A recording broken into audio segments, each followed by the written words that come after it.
People, Deluded, I'm back again. Now I've got home from work and I've made a crap load of videos and done them in my lunch break, but we've got more vids to come. 2020 has to be a good year for me and it's not going to happen unless I put the work in. Been rambling on social media as you do, and we might as well speak about some things, people.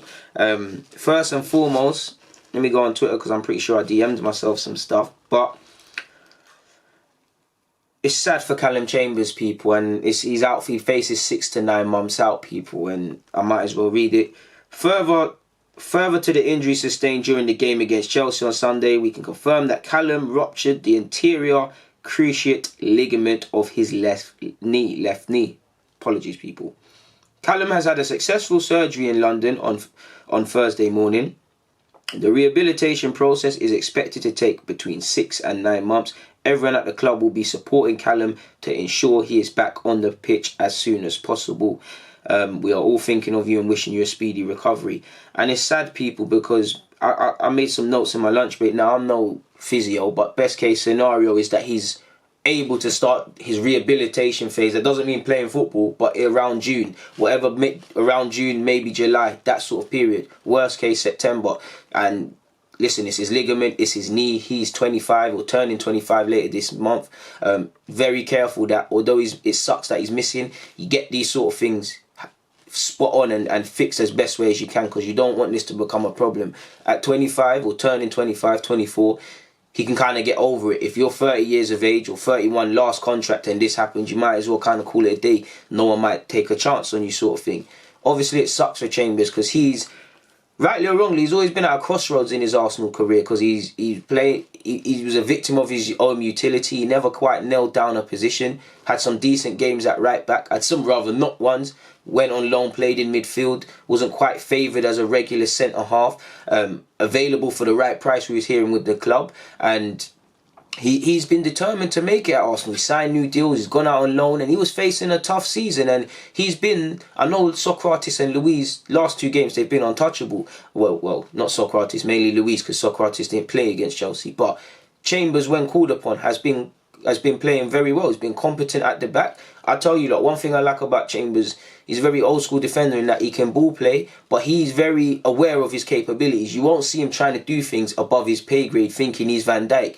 Clears the ball. I like how he plays with passion and heart. Even at right back, sometimes his end product ain't there, but there's always some passion. He's always leaving it all in the ring, and he's been playing well. And he's made 14 appearances so far for Arsenal this season. Isn't that more than any of the seasons he's really been at Arsenal? I'm not talking about the loans and stuff, because did I write it down? At one period, 17-18, he made 12 appearances in the league. 15-16, he made 12 appearances. He's got 14 already. He's been determined to make it. And obviously, turning 25, contracted until 2022. Potentially in the summer, he might have been in line to sign a new deal. I don't know if they'll still do it with the contract business to protect with the injury to protect his value and stuff. Because you'd like to think Chambers' stock has risen, I won't say significantly, but a bit since for whatever reason, he's been playing at Arsenal. You'd like to think you could get a 20-25 for him in today's day and age now, some teams, whether you rate Chambers or not. Clearly listen, in an ideal world, I don't believe Chambers would be, if I had Arsenal in my way, he wouldn't be starting in the sense of we'd have 2 stronger options. But if he earned his place, he'd start. And he's proven that he can be part of the rebuild in some capacity. Because if we're honest, I know Socrates and Luis obviously have been playing well, and hopefully it continues. But if you're looking at that defence, Chambers is one to stay, Holding's one to stay, Saliba's coming in.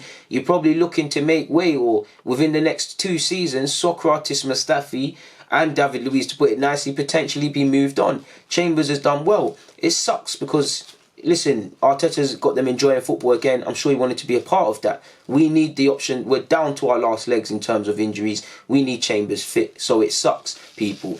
And it sucks because he's seen firsthand the trials and tribulations his good friend Rob Holding with a similar injury went through.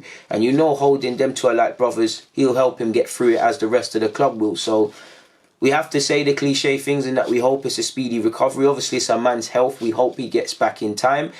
Do I feel Chambers clearly has a resilient mindset, or he would have left Arsenal time ago. So I think he'll get through it and he won't let it define him. But at the same time, all telling him speedy recovery and things, it's probably not going to register in his head, because all he can think about immediately is playing football. And rightly or wrongly, he's probably it don't make sense because he's got to keep that desire and remember what it felt like to be on the field to keep him going when he feels down with his injury. But at the same time, to not allow yourself to go too down in the dumps, you potentially not think about playing and stuff, and it might be bittersweet depending on if Arsenal going decent form. And it sucks for Callum Chambers, man. So hopefully he comes back stronger, man. And obviously you've got him, you've got Kieran Tierney, you've got Bellerin and Holding. They've had long-term injuries, but they've been getting little niggle ones since returning. They've not been allowed to kind of show Arteta what they can do. They've not been allowed to be involved in these exciting times of recent. And Arteta hasn't had decent options, really, like a full squad to really select. And obviously he's joined mid-season. He probably expected that. It sucks. Hopefully it means we do something. Well, I'm not wishing the injury, but we needed a centre-half already. Hopefully that means the board will wake up in that regards. Following on with the centre-half talk, apparently Sky Germany are saying Arsenal have already made initial contact with Bayern Munich for Jerome Boateng. What actually says is Bayern Munich want 13 million for Jerome Boateng. Arsenal have already made initial contact with Bayern and have not ruled out interest in him. Now, I don't know where I sit, man, because we need a centre-half on one hand. World Cup winner, Jerome Boateng, probably walks into our defence still. We need a centre-half. 13 million, it's not so bad. Now, I'm not saying Jerome is like Luiz or hitting anyone with a stick, but it might be seen as good business, 13 million in the January window. But considering his age, has he still got the legs to do it? Hopefully it happens, and I'll always defend him, but there has to be a concern, especially if we play with a high line like you've seen at times. Arteta's been trying to do rather than being deep. Will he have the legs for that? Obviously for him, it'll be good London lifestyle and things like that for him, and it'll be nice if he gets a free 2 to 3. Well, you'd want a 2 or 3 year deal. That would be comfortable for me to have decent money because of the way he's. I'm not saying it's about money, but the age he's at now, he's got to think about that last paycheck.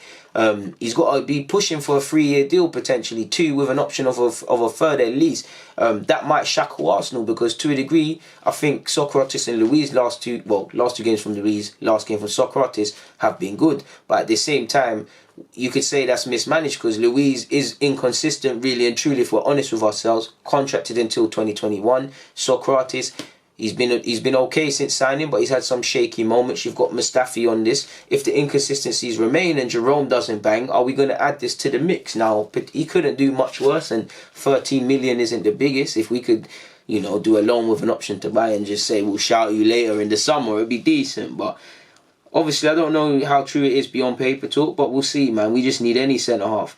Moving on from that, Mikel Arteta's priority in this transfer window is strengthening his defence. With Demiral his first choice at the moment, they could make an offer of around 50 million for him, but Juventus are determined to keep him. That comes from Futomac. Obviously, he's not played a lot of football at Juventus since moving there. He's 21. It would tie in with our young squad. He actually looks like someone, I'm not watching him religiously, but one of them man there that love to defend and almost unhealthy light defending, like light defending to an unhealthy amount is what I mean. So I would welcome it because we just need any defender really and truly, and they can't do much worse. But apparently he's well regarded, as well as us. AC Milan, Atletico Madrid and Schalke are all looking at him. People, that came out of the Sports Witness, so we'll see what happens. We're also being linked with Rugani of Juventus as well, Nathan Ake, and obviously we're going to keep being linked with Upamecano. Telefootball is reporting, or the Telegraph is, that we're interested in all of them. Obviously not signing all, but moving for all of them. Ake could present a smart option because he might not necessarily be a lot of people's first choice, but with the way Bournemouth are at, Abseri's got a certain release clause. He's young, he can play in midfield as well as defence. Resale value obviously there, the carrot of improving him. It could be a sensible option for us. Now, he's being linked with City and Chelsea. Maybe the carrot of returning to Chelsea appeals to him and playing under Lampard and unfinished business. For me, if City come and Arsenal are both there, there's no contest. You go to City to a degree. So we'll see, people. Obviously, with Callum Chambers' injury, it's complicated things even more for us, people. Off topic, but Dani Olmo has spoken about his desire to leave Dynamo Zagreb. He plans to play for Spain in the upcoming summer competition, and he can only do so with leaving. Apparently Barcelona are in talks, so we've got no hope. But if in the hope that Barcelona are not involved, and it's true that Dynamo Zagreb only want 35 million, then please, Arsenal, do the right thing. I'm happy with our attacking options to a degree. He's versatile, he can play everywhere. I'd more rather our strengthen the centre half or in defence, but yeah, people, man, I'll be lying if I said I wouldn't like us to potentially explore that one. Forgot to mention this in my last video, but apparently our former player Glenn Kamara has been watched six times by Arsenal scouts. He plays for Rangers. A lot of you probably don't know about him. He was obviously came from Southend's academy allegedly and joined Arsenal in the youth. Progressed, he made his debut, but obviously making in midfield, he didn't make the grade. He left, got his head down at Dundee, then got the move to Rangers under Gerrard, and he's been highly regarded by some. You hear Aston Villa and a couple of clubs like that have been linked with him, and I do think he'll get a Prem move, and it's testament to him. Now, if we've watched him 6 times, then there's got to be some degree of interest in bringing him back to the club. He's obviously a Finland full international as well now. So there could be truth to it. Obviously, former Arsenal player, homegrown laws. Who knows, people? I'd like us to bring back Ismail Benacer if we're going to bring back anyone, but AC Milan is probably unattainable. We'd like us to bring in a central midfielder in January as well, but how achievable that is, I don't know, people. I was going to do this in another vid, but I found all my notes on players I've looked at this season in terms of midfield. Not all of them, because some are lost, but I'm pretty sure there's a name here. There's Loboska of, I can never say his name, but Loboska of Celta Vigo. He's not a defensive midfielder, but I think he's got talents that could aid us in midfield. Apparently Celta Vigo only want 17 to 18 million euros. So again, by Arsenal standards, that's not a lot of money. Again, I like this, what he brings to midfield. I would say Ander Guevara, can never say his name. He's just started playing more or less for Real Sociedad, so inexperience is going to be a thing. I think he's only made 9 or so appearances at first team level, but he's quite decent in possession. His positioning is decent, and I think he's only going to improve. And I think he's only 20 odd years of age, and he's someone that, I'm not watching Sociedad religiously, but a couple people are getting opportunities, and there's a couple players at Sociedad I wouldn't mind taking a chance on, him being one of them. Obviously you've got Zalbeida, I can never say, I can't say these names, people, but that other small Spanish done in midfield that I've made a video on previously, people. Gedson Fernandez, on the basis of if Benfica really want to sell him and it's 35 million, again, we've got to try and get involved in that. United seem to be the front runners. I can't say his name, but again, Igo Zalbaida, I cannot say his name, 22, can play at centre half. Obviously, I don't think his ball playing skills is the best, but I like him as a footballer. Tushamane of Bordeaux, very raw, but I think could develop into a half-decent midfielder. Same goes for Salzburg's Fofana. I must admit, I don't really feel confident in this one, but I say these names because this is to preach about biases in football, because when I first was watching Villarreal's Agrisa, I've seen him at Fulham and I've seen him at Marseille, and I thought, he's a bit shaky. But whenever I've watched Villarreal this season, he looks different. He looks quite decent, people. So maybe it's a case of we get a scout to really scrutinise him, and I might have to start watching Villarreal even more now to really look at him and get some more conviction. But he's looked okay. So this is just people I've kind of got on my radar. And again, there's people missing, and I would love Zakaria, for example. He's been playing in a bit more of an 8 role. His passing is improving. I wouldn't mind him either. Obviously, Sangaré, cannot say his name, of Toulouse. You've obviously got Samore of Lille, whether we can afford these guys or not. There's talk of Rabiot on loan. There's talk of Emre Can on loan. These things I would love a central midfielder in January, but I don't think it's attainable. Another one that goes against like my own bias, because I was screaming no at first, but I've taken, not a shine to, but I'm going to look at them properly. Is it Makizimovic? I can't say his name. He plays in Spain. I think Valencia sold him. Box-to-box midfielder, fairly decent, and in his mid-20s, might even be late 20s. I'm not too sure. He's looked okay. Again, I'm not screaming to sign him, but I'm just giving a list of these players because I saw this on my hard drive, people. I've actually, for those who don't know, I had mad scouting notes and I've lost them all. There are some other players I'd like to take a look at, but I would really love Zakaria or Samore. They'd be the ones that put the money on the table. The rest they've taken my eye. Can we look at them? Can we scout them and really draw a conclusion to it? So that's that, people. In relation to Aubameyang's future, and it all depends on how you look at it.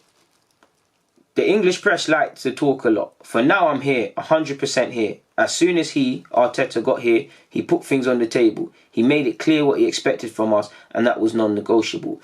And that's what you like to hear from Aubameyang. That doesn't mean he's 100% staying. What I take from that is, people say Aubameyang had attitude problem at Dortmund. I hear that, but all I've seen at Arsenal is a serious professional. Whether he's going to leave, and he should want to leave in that if he wants to win trophies. But what he's saying is that I'm buying into Arteta's thing. For now until the end of the season, as captain, this is the job, innit? The move is another day. We can deal with things, but I'm giving 100% to the cause and things like that. I'm saying that because of that right now thing. Right now I'm here. If I think about it, said out loud, right now I'm here. That don't mean I'm staying here forever and whatnot. Do you get it? But I think that just means if an offer comes on the table, I think we'd have to review it, or Aubameyang would review it. But that just, for me, is positive in the sense that his commitment levels are here and he's not dropping off because he wants to keep it moving, people. Hopefully it means he's 100% staying and he buys into fully what Arteta is saying at this club. But if I looked at it pessimistic, believing in Arteta is one thing. Doing all these things we're doing with the squad, being positive, is another. Having these young players, which he's spoken about, is another. And that's all positive. But even if it's 100% positive, there are reasons to stay. Comfortable in London, loved by fans. But is any of that going to bring you trophies? If Barca and these teams really put offers on the table, as much as you might want to stay at Arsenal, I think he owes it to himself to keep it moving. Because I know many players can obviously say they play for Real Madrid and Barca, but it sounds cliche, but how many can say they play for these teams there? If you get offered these teams, you've got to. Even if PSG come in for him, I think you've got to take it, people, in my opinion. I wouldn't begrudge him. But at least it means his commitment level's here, and hopefully I can take it at face value, and it means he's 100% staying at the club. He also said, everyone's got to work, everyone wanted to make an effort, because we have pride there too. We wanted to regain the taste for victory and please our supporters. It's a new year, it's a good start with a victory, and hopefully that gives us strength for the future, people. And that's positive. In relation to post-Manchester United comments, people, Kolasinac putting himself through the pain barrier.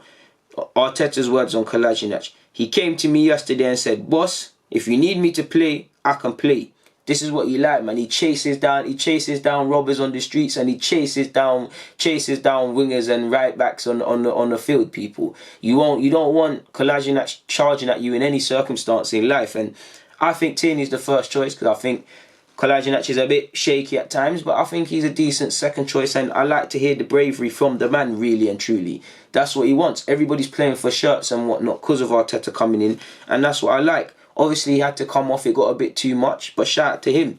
He also said he made an effort, he put himself on the line, and he had a great performance. I said to him, thank you so much, because we had Saka, who wasn't feeling good. He wasn't ready to play, Kola. He was expecting to start maybe against Leeds or after Leeds. He made an incredible effort, and that's what you like to see from him, people, man, really and truly. I love to hear that sort of stuff. What can you say? That's a positive, people. I don't think I've got anything else to add. I don't know what I was looking at, but that's all I've been through. Hopefully we bring in a centre half and a central midfielder. Hopefully Callum Chambers gets through this injury as quickly as possible. Hopefully Aubameyang stays and whatnot, people. On that note, though, people, deluded. Thank you for watching and rocking as usual. God bless.